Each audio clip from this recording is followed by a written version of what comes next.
good. How are you, my dear? I'm good. How are you guys? You look great. Nice to see you. You too. You look different. Yeah, it's there. So cool. Yeah. So this is one of the effects of the quarantine. The hairdressers are closed, so we allow the hair to grow.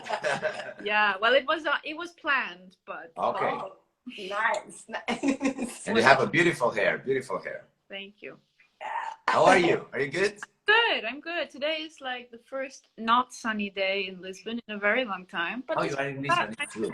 Yeah. Oh, and surprise.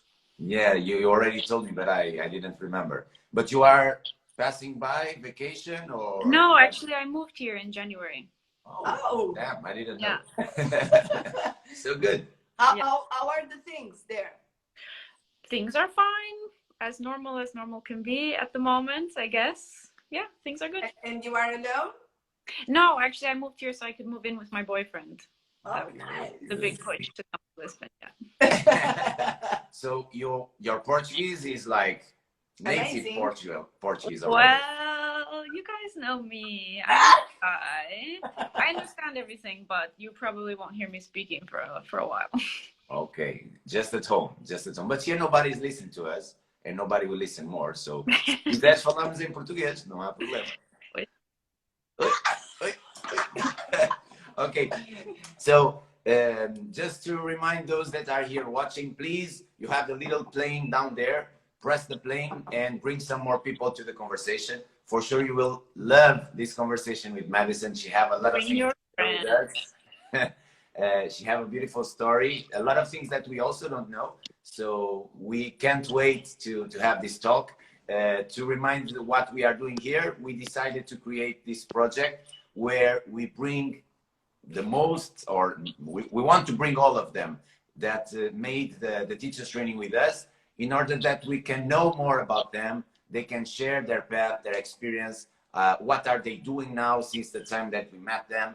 And we are speaking that it's a lot of people, more than 400 people made already our training. And even for us, it's been a beautiful discovery of what motivated them to attend the training, what they made after them, the achievements that they had. And in somehow we want to be inspired. We want to inspire those that are here and our audience, of course. So Madison, let's start from the top. Okay. Who is Madison? Where are you from? Well, I'm Madison, obviously. I'm originally from the United States. I'm from a city called Cincinnati. I don't recommend going there though, so you can delete that immediately. When I was 18, I moved to Munich, Germany, to kind of escape the craziness. And I was a rebel at the time, so it was cool for me to go as far away as possible. Yeah. So yeah, I lived there up until January, about 12 years, and now I'm here in Lisbon. So good. Yeah, I did a bachelor's degree, master's degree in sociology there in Germany. So technically, I'm a sociologist. I can say that. It's on paper. But yeah, I'm basically a teacher, if I had to describe myself. I teach at the university in Munich, bachelor students, sociology stuff. Oh. And for the past 2 years, I've been teaching with my partner in Munich, kizomba and sing.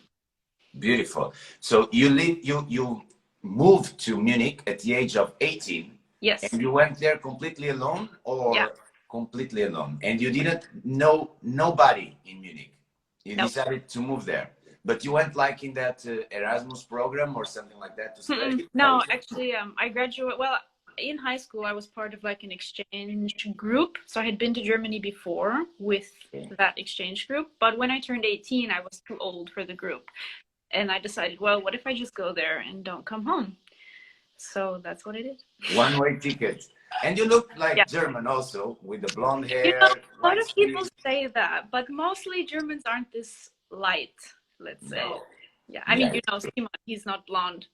He's definitely darker than me. Yeah, it's true. More it's true. German, yeah. It's a stereotype that is created. You know that in my youth, every time I went on vacation with my parents to Algarve, every time I enter a shop, all the people speaking English to me, because I was not looking like the typical Portuguese guy also. You're tall. Because I had my hair was that color that you have. And with blue eyes, white skin, tall, so everybody speaking English to me, and Yeah. create this stereotype. It's in English or it is a German guy, but no, I'm Portuguese. Yeah. So Yeah, I me have too. this- They asked me where I'm from. They're like, "You're from Germany, right?" I think, well, kind of, but no. and when you get there, do you already have some contact with dance before you get No. to Germany? So No, it was something that happened in until I Germany. was 22, 23. It took a couple of years for me to find it. Okay, so it was not also the dance that helped you the process of integration. No. No. You get some exclusive groups of punk kids and stuff like that. No. Well, I started university directly. So I did, some language courses. You have to pass a language exam to study there, to study in German. So yeah, just But pushed to that. why you choose Munich? Because of you want to learn German? Well, I had taken German classes in high school and went with the exchange. And the place that I originally went to do the exchange was like an hour and a half outside. So it felt like maybe it was more familiar. And yeah. Damn, what a crazy girl. And in what time the dance appeared? So you said 22, 20 something? Yeah. So the first couple of years, I mean, you guys know me. I am shy. It took me a while to open up, especially in a new language, new country, etc., etc. It took me a couple of years to kind of get situated. And then I started branching out, doing things that I saw on Facebook, becoming, a bigger thing during that time, 2012, 2013. And yeah, there was a student's salsa class that was available. It was only €10 a month. I mean, you can't pass that up, right? Even if you have to go there, especially in Munich. So I went there with a couple of friends from university, and we tried it out, and I hated it. I was not getting it. I was getting really frustrated because I wasn't getting it, and I was just, oh my God, I can't. But I already paid the $10. I have to keep coming. At least 1 month. It's a good motivation. Months. And then I decided, it's summer. I don't want to do this anymore. But somehow I came back to it. Maybe 6 months later, I thought, what? Maybe I'll give it another try. So I went back to salsa class, and since then I've been dancing. So you always learn easier the second time around. So. So salsa was the first contact. Yeah. And salsa, and then bachata, and then kizomba, as it usually goes in Europe. Yes. And when it appeared the kizomba for the first time, what was your first experience? Did you connect immediately, or it was something that it took some time to? Well, it was kind of by chance that I discovered it. The salsa classes I was taking was right next to the kizomba bar at the time. It was the only place in Munich that they would play kizomba. They would play ghetto zouk and other kinds of music, and it was just right next to the salsa place. So we went out, a group of friends, one evening, and we heard music, and we were like, let's check it out. It's not our music, but let's check it out anyway. And we went there and we saw people, and we were like, but that's too easy. We can totally do that. So we went down to the dance floor, and we were like, wait, maybe it's not so easy. So it was kind of, we were very interested, or I was very interested in the music, first of all. But when I saw the dance, I thought, no, salsa's way cooler. Salsa. And I was trying to think about it the other day, how did I continue going? I think, I don't really know. It was right there, convenient. Yeah. So I kept going, and it grew on me. So nice. And it grew really beautiful. Do you remember when you met us for the first time and when we met together? I think I met you guys for the first time in Munich. You had some kind of workshop going on On Stage. I don't know, advanced kizomba weekend or something like that. I don't know.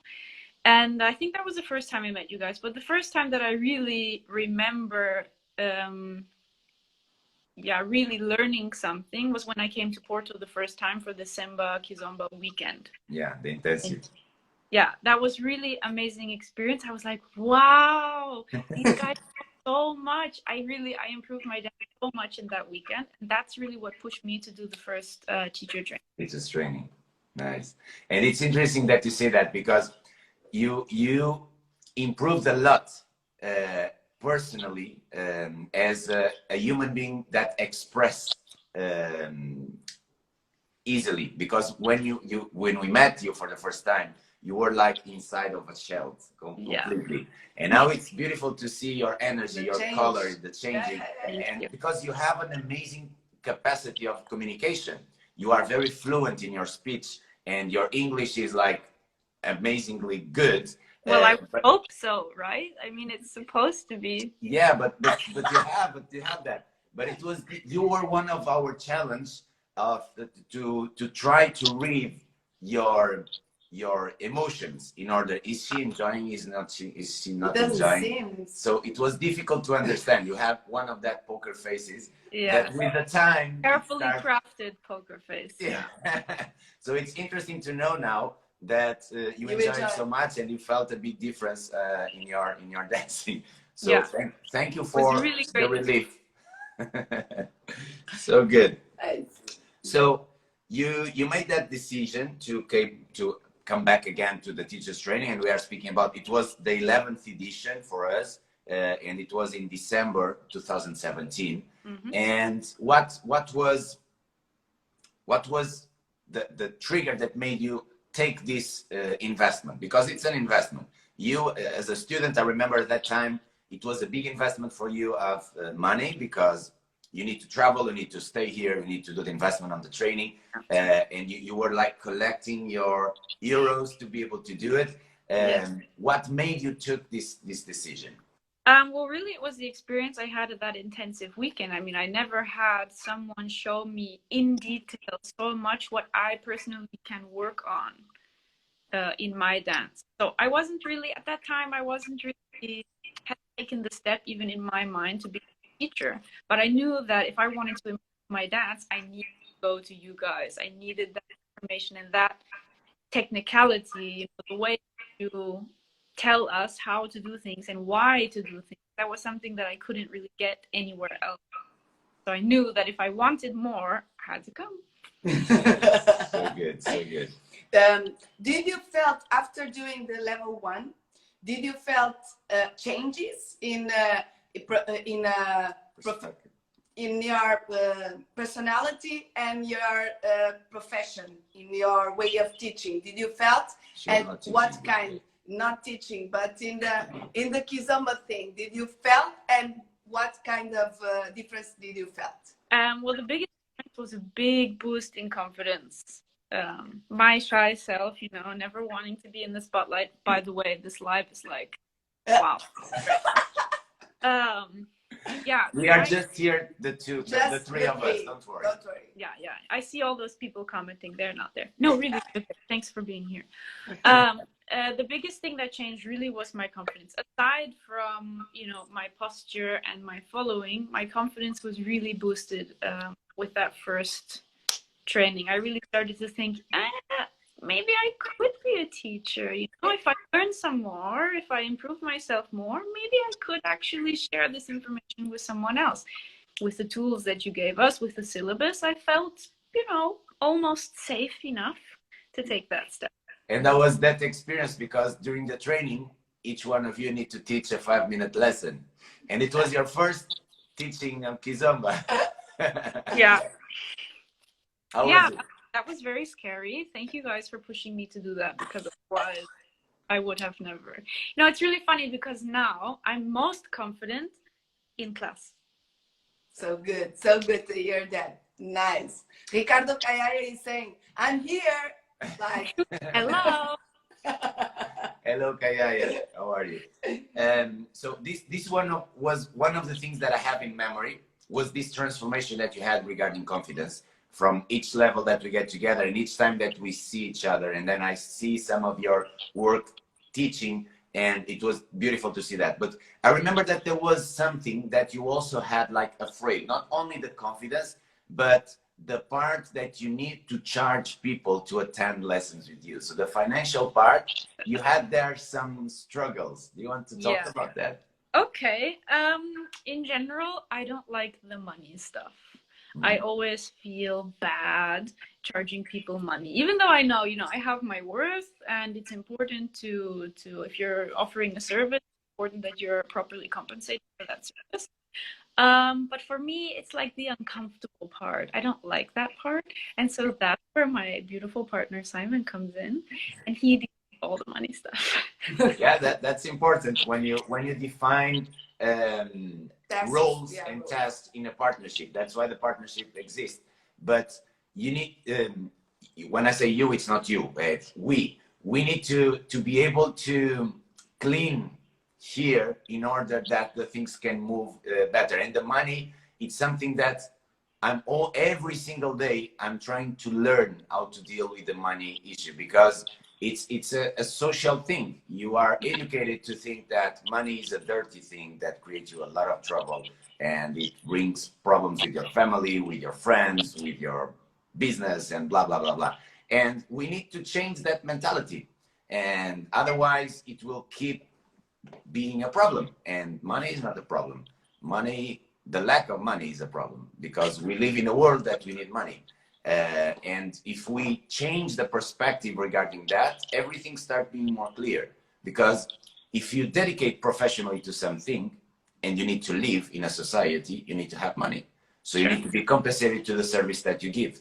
And in order that you can grow in the service that you want to deliver, you also need money to be able to improve your training, to improve in your skills, even to improve the package that you want to deliver. If you want a beautiful paper or a beautiful tie, and improve the experience that the person will collect, we need money. So I'm trying to be the one that speak about money as we speak about rice, or as we speak about milk, or like whatever. In a natural way. So as more natural you start speaking, and you almost force yourself to do that, the things start becoming more natural, and the people around you will be more relaxed about it. But I'm with you. I understand you. I remember the first time that we left the school that we were being part of, Sabor Latino, and we land on the market without any kind of experience, and we needed to give a price for our service for the first time. Damn, that was difficult. It was really, really, really difficult. It was a long process. Then you decided, after level 1, you decided to do level 2 and level 3. Yes. Why? What made you do that? Well, it basically it all comes down to you guys. I mean, the tools that you gave me encouraged me and motivated me to want more, to improve my dance even more than where I was. Because, okay, I was an okay dancer at the time, but I realized, okay, if I actually want to teach this, I need to be, someone that people can look up to, and someone that people can say, hey, she knows what she's talking about, and that reflects itself in her dance. So I needed more. I needed more tools. I needed more advice. I needed Ricardo to tell me 10,000 more times to relax. It was winning by exhausting. But it happened. It happened. So you made including the level 3, and I have here my notes. You took the final degree was 16.8 in a scale of 20. So congratulations, good job. And did you, or the question in the other hand, when you start teaching, it was between this process of the level 1, 2, and 3, or was only after? Do you remember the year that you start creating a project, or going a little bit back? Because I didn't want to start yet speaking about your project with Simon. I would like to take that to the end. But your experience teaching was only with this project with Simon, or before you had a beginning? Well, I taught one class in Porto, thanks to our good friend Rui. He took me to one of his classes that he was teaching, and he said, okay, Madison, this one's yours. And I was like, oh my God, by myself. Yeah, he wasn't helping. Okay, he helped a little bit, but So that was really my first official teaching experience to a bunch of Portuguese people who didn't understand anything that I was saying, and they were like, who's this girl? What is this? It didn't go very well.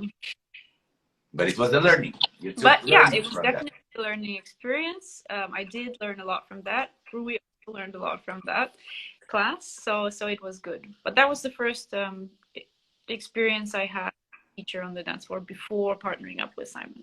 So one of the things that we defend all the time, because I remember really good my self-example of when I start teaching, and I remember that I sucked. I was really bad. Although I prepare a lot myself, I draw all the parts of the lesson. I write down my speech of introduction. So I was like completely prepared to teach that lesson. But then when it arrives the time, you just mess it up. Yep. So this in the way that we defend that you need to arrange tools to be able to defend yourself and to go for the first lesson. But till the moment that you give the first step and you start really going to the field and to start teaching, you will never be completely ready, because there are a lot of things that you cannot control. Your nervousness, the people around you, the questions that the people will ask you if the music is working or not, the timing that you have, if it is 50 minutes or 1 hour and 1 hour and a half. So it's a lot of variables that you need to control. What do you think about that? Because you were struggling to do the first step, you were forced for a 5 minutes lesson, and then with Rui to a 1 hour lesson, you felt already the difficulties, and then you go back to Germany and you start something. Yes. What's your question? The question is, yeah, it's interesting. If you agree with that you need to do the first steps, you need to do the first mistakes, because we will never be completely ready to teach. Sure. And even after that first step, once Simon and I started working together, we even did like a trial lesson with some friends of ours who are good dancers and they know stuff, so they could catch us if we say something stupid, you know. So we even organized this trial lesson to just be extra sure after the 2 levels of training that, okay, it can work, and it can work for a whole hour long.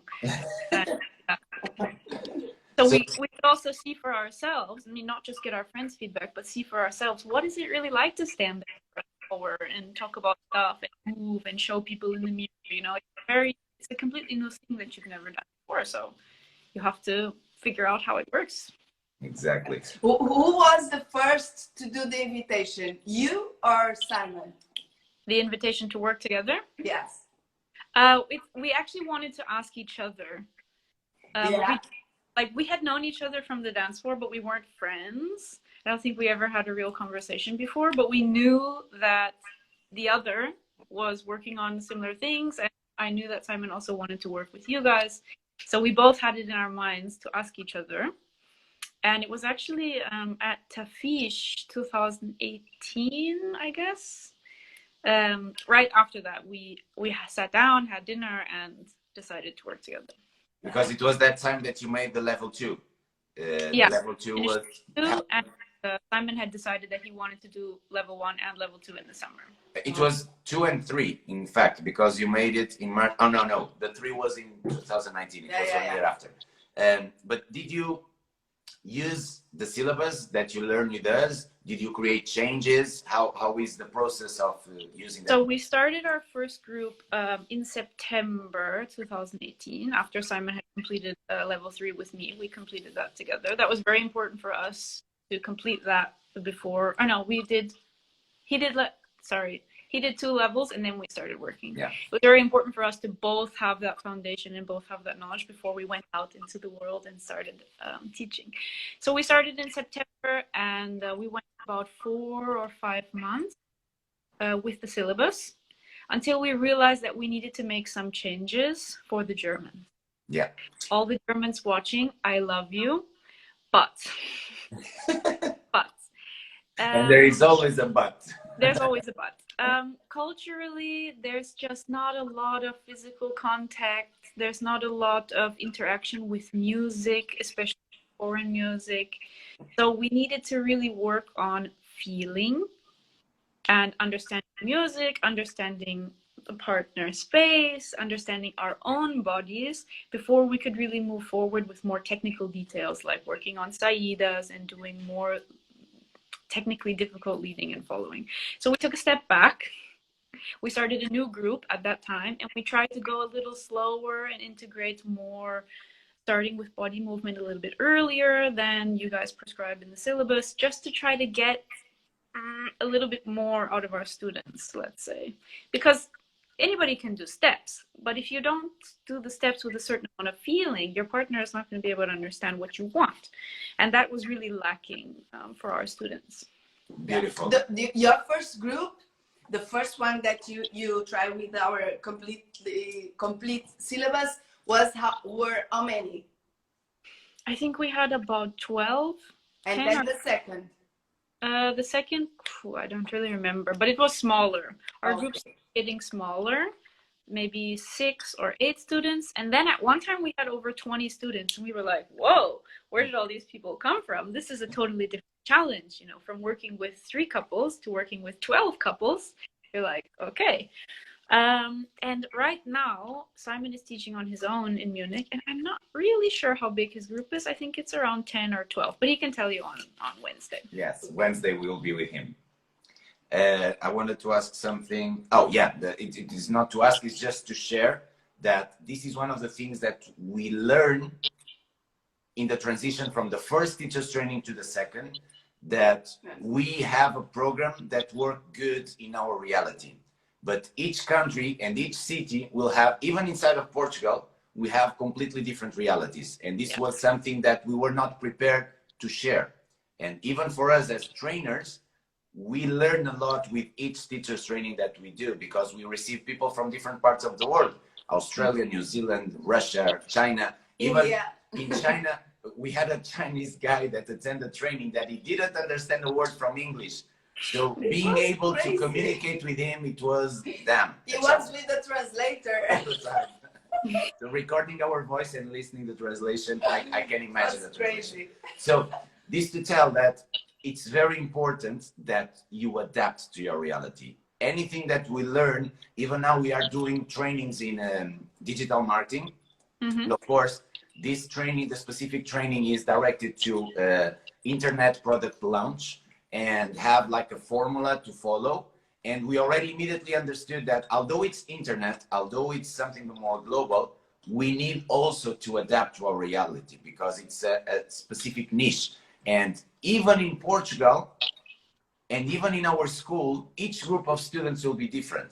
So we have a program to follow, but the students are always the most important part that will dictate where to go, more to the left or to the right. So good that you had that understanding and you made your proof and you create your own methodology, taking like a foundation of what we create. That is an amazing lever, I consider that, where you have a lot of tools compiled in just one place, and you have material after to develop your own stuff.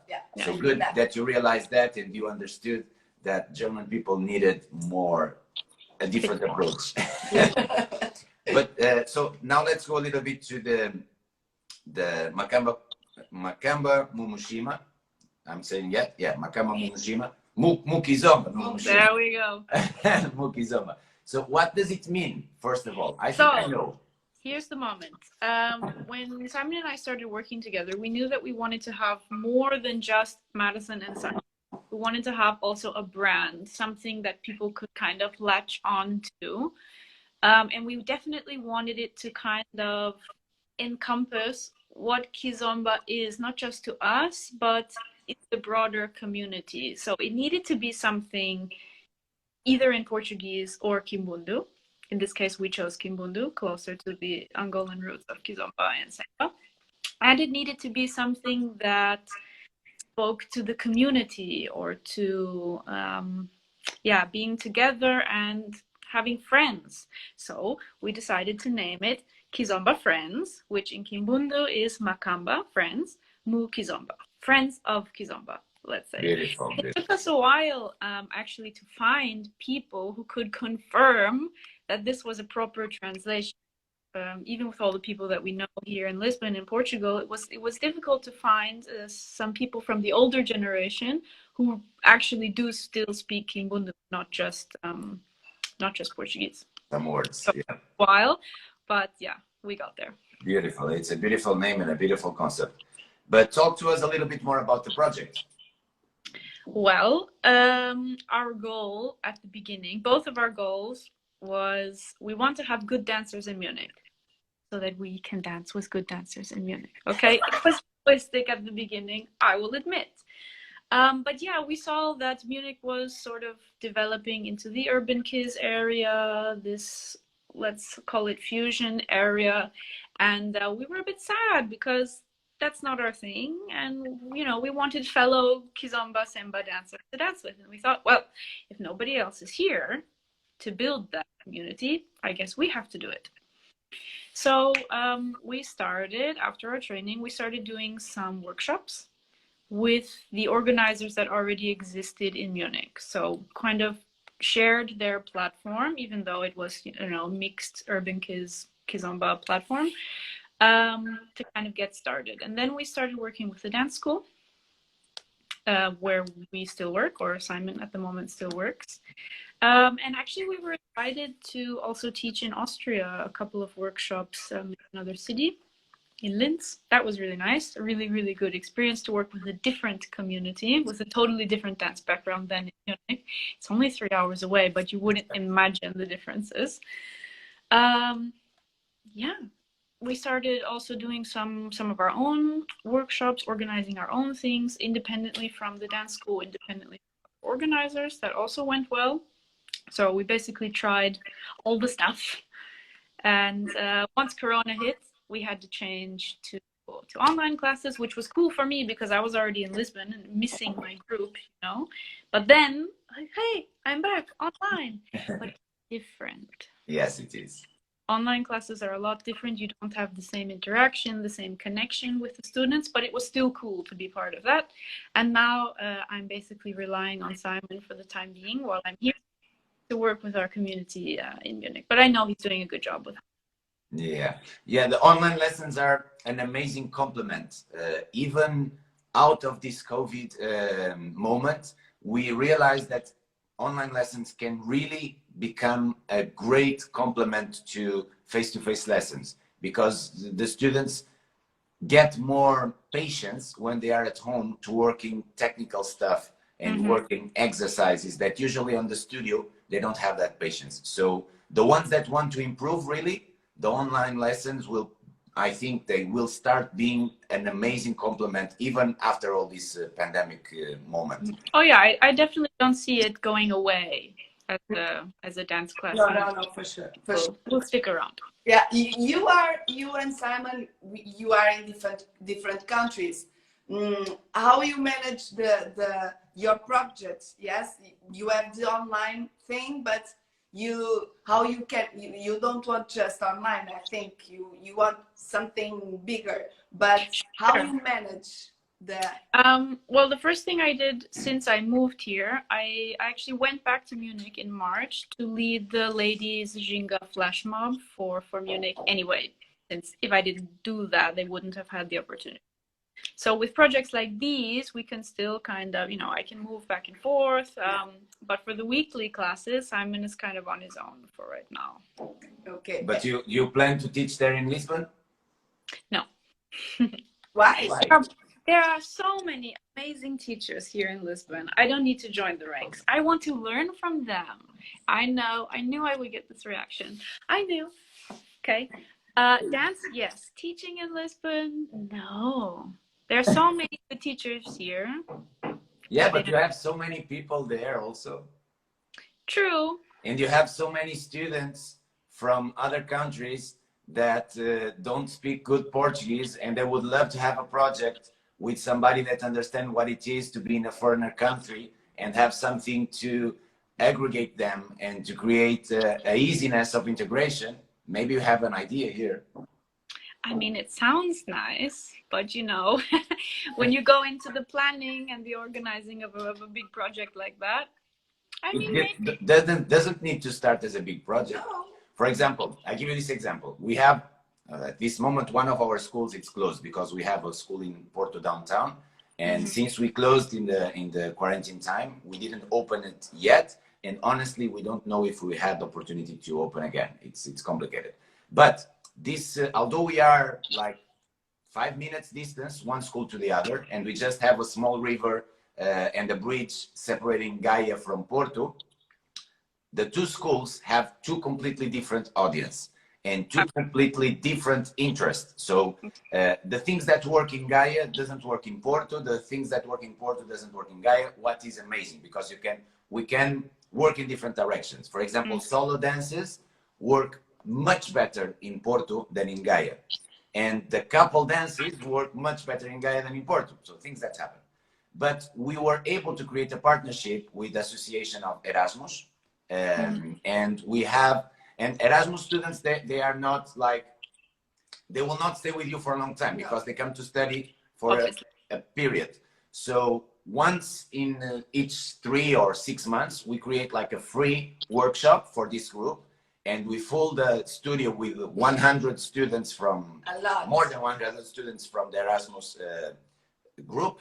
And then some of them, they decided to do their inscription, and they create an easy way to be integrated.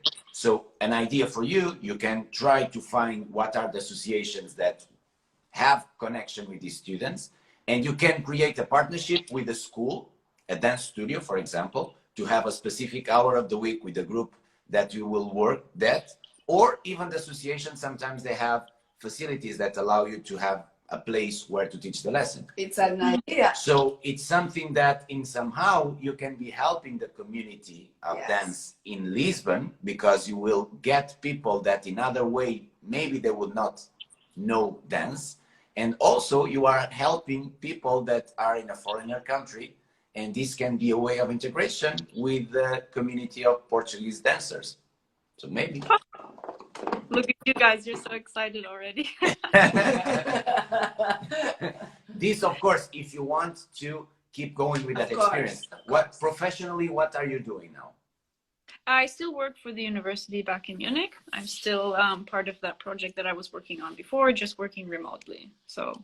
Okay, because we are assuming that you still want to keep teaching and you do that for a passion, and you want to keep developing that project that you have with Simon also, and you create like a different opportunity in Portugal. Assuming that, of course, if you are now so in love with your boyfriend and you are enjoying so much your time, having more no, time. If I were to start classes, you know, he would be the first one to be there in class learning. So, but this is, I think it's a good idea, because will not collide with this mental block that you have, that in Lisbon there are a lot of good teachers and more than enough teachers. You have a lot of schools there, and each school have their own niche, and you have a lot of instructors in Lisbon that are good, but you have also a lot of instructors that are not good, and they still work. And I hope that they learn with that knowledge in order that they can become better. But this is something that you will, with this idea, you will go in the direction of a niche that in other way, they will not be in contact with dancing. So you are not creating competition for Ricardo, those that are there.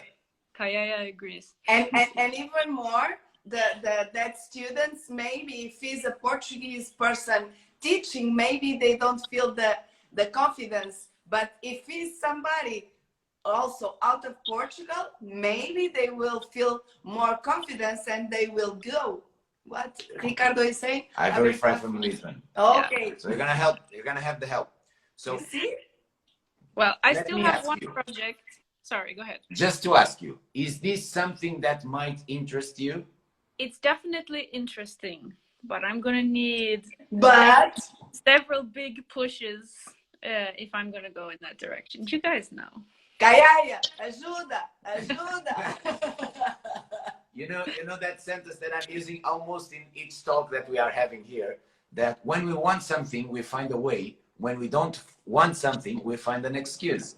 Totally agree. It's just a question of wanting or not wanting, and there is nothing wrong if you don't want. If you are good as you are now and enjoying other stuff, it's beautiful. So let's talk regarding the projects that you have. Usually we do this question at the end, but I want to do it now. What is the big dream? The big dream for you? Well, my dream is still to have a community of good dancers, good kizomba samba dancers in Munich. We're not there yet. It's only been 2 years, a bit less than 2 years, and that kind of thing takes time. So that's still definitely up there. Other than that, I also want to bring African dance, other solo African dance, to Munich as well, because it doesn't really exist there yet. So I'm organizing an event, an African weekend event, with a friend of mine in Munich. It was supposed to be in July this year, but so it's next year. And we've invited actually some dancers from Lisbon and some local dancers to really pump, let's say, African dance, Dombolo, Afro House, Bikutsi from Cameroon. These things that just normally are not really on people's radar. Maybe Afro House is starting to be a little bit more recognized now, but there's so much more out there that's not just going to help you in your kizomba and samba. It's going to give you a lot more than that. So this is something that I also really want to encourage in Munich, even if I'm not there at the moment, so that people can have that. Beautiful. It's interesting, the connection that you still have to Munich. It's in your plans to return there, or you don't know? You completely don't know? Well, I don't know. It depends on job stuff. It depends on citizenship stuff. I mean, I'm not an EU citizen. My boyfriend's not an EU citizen. So it's kind of all up in the air depending on... You still don't have the German citizenship? No. But I applied. I sent in my application, but, you know. It takes time. It takes time. Someone is going to make some decision somewhere and then let me know. So, and my boyfriend's Cape Verdean, waiting for Portuguese citizenship, so who knows? Okay. We would love to be back in Munich if possible.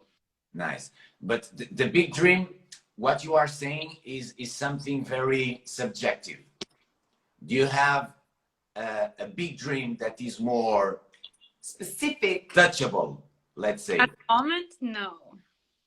It's still just in the idea phase, in the brainstorm phase. Where you would like to be in 10 years? What you don't have an answer to that question? No. Well, in 10 years I'll be 40. I know that. That scares me. But the other details are really... I'm open to lots of possibilities, lots of different paths. I haven't really decided what I want yet. Yeah, I have an advice for you. Go for it. You don't focus on your age. It's the opposite. Focus, or we need to think, because dá trabalho. She can translate. Dá trabalho. Dá trabalho. It's work. To think about what we want. Yes, because we need to think, okay, I need to think, I don't know. But if you make yourself do that, it will help you a lot to define exactly what you want.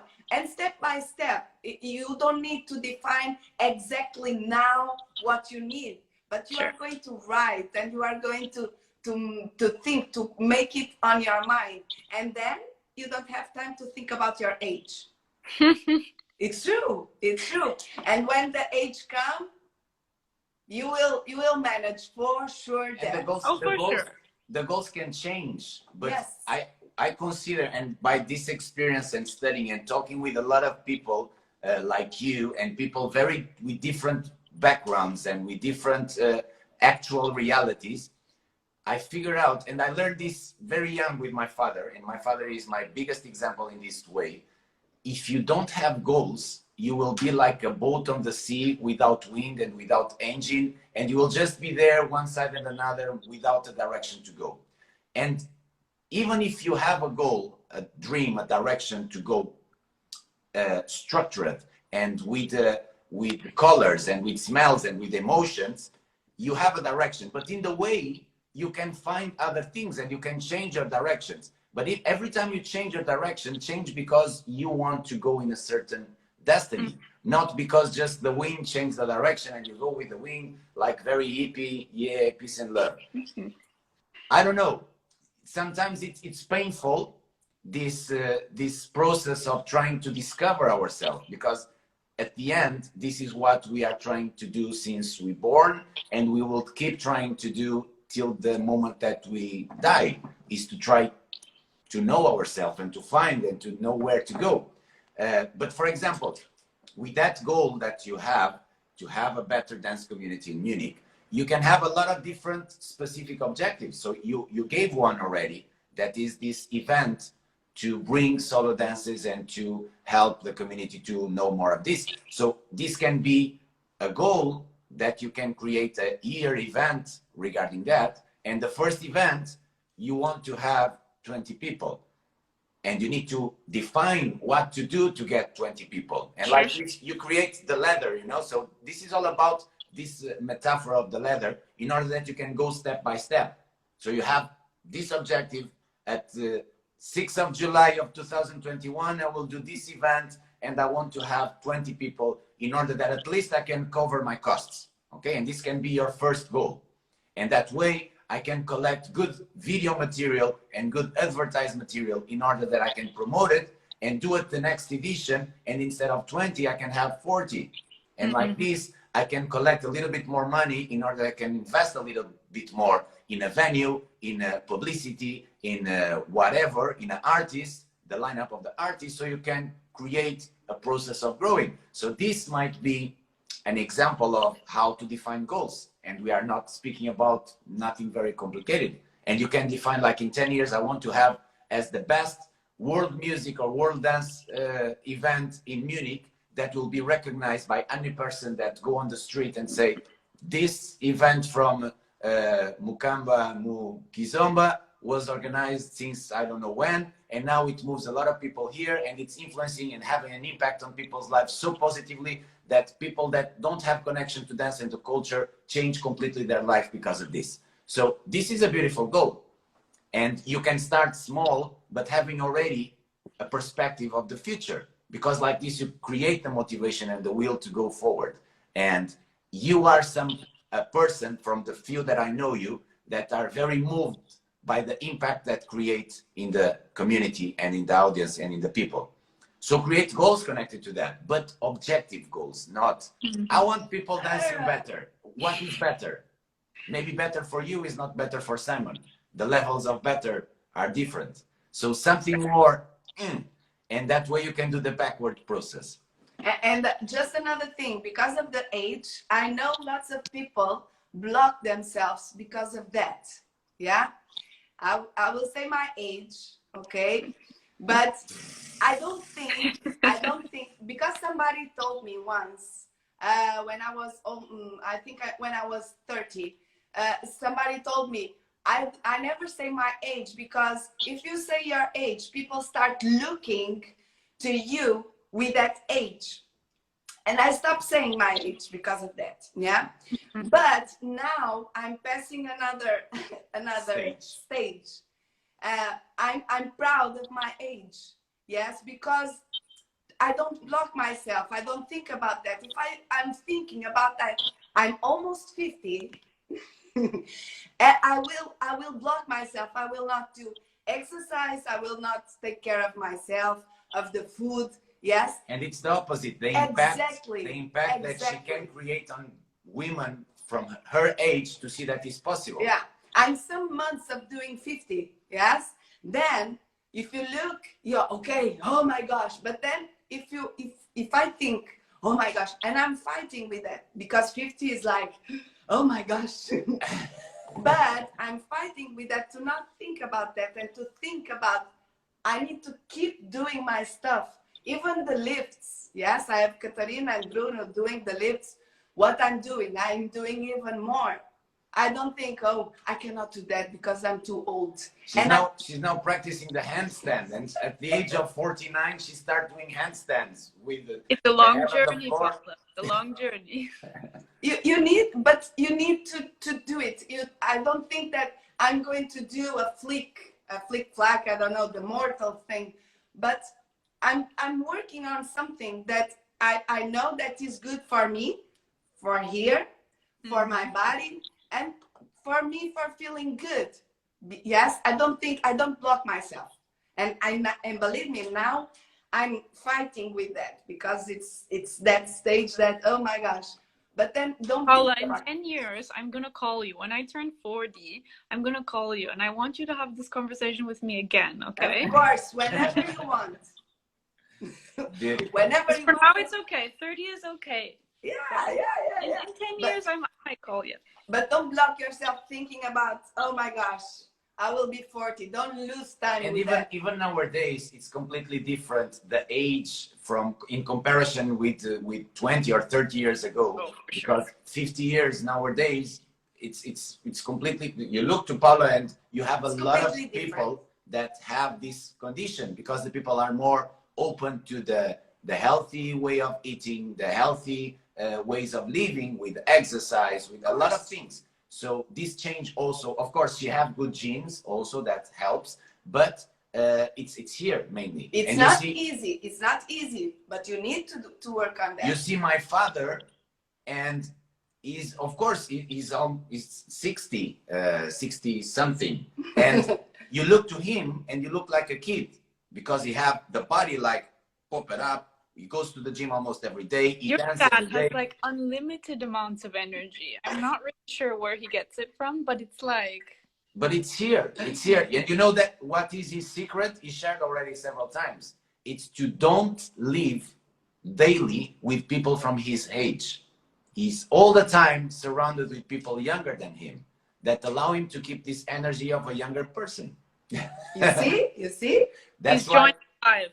that's why I'm her Elishir of you. Okay. Good. Okay, Nice. so we are getting to the end, because Instagram just gave us 1 hour. I want a commitment for today or tomorrow. Something that you will commit here publicly, that you will do in order that you will start climbing your stair in a certain direction. Can be, for example, trying to find that association and to send the first message or email, for example, if you want it, or other thing. It's up to you. I was thinking, because I watched Agnieszka's live the other day, so I knew you were going to ask me this question. Of course, I was prepared. I was thinking, you know, there are a lot of good dancers here, and I don't see a lot of projects coming out of Lisbon, to be honest. Projects that aren't festivals or parties or whatever, you know, like girls groups or someone doing a choreography here that isn't Afro House, you know. So I thought, maybe, I mean, I know some girls, maybe I could get involved with some friends that I have here. That's a beautiful thing. So what will be the first step? What you will do today or tomorrow in that direction? Maybe I could call one. So it's not a maybe. It's a commitment. You have here, Rui Bonfim got in. Olá, Rui, como é que estás? Tudo bem? So, Rui, you have here a task. Tomorrow at afternoon, you will call Madison to ask her what was the girl that she contacted in order to create a project to ladies Jinga choreography or whatever. Okay? So, Bonfim, estou a contar contigo. Good, Madison? Okay. Beautiful. Deal. Combinado. Combinado. So, just to get to the end, a message to the audience, what you want to share with the people that are I would like to encourage everyone in the dance scene and also otherwise in the other parts of your life to look at yourself and ask yourself, are you being respectful? I would really encourage you as a dancer to be respectful of the space that you're in. Be respectful of the people who are also in that space, whether it's organizers, DJs, other dancers, your competition. Respect each other, you guys. I know it's hard, or it feels weird, or it feels, I don't know, but just do it anyway, because otherwise we don't want you. That sounds harsh, but it's the truth, okay?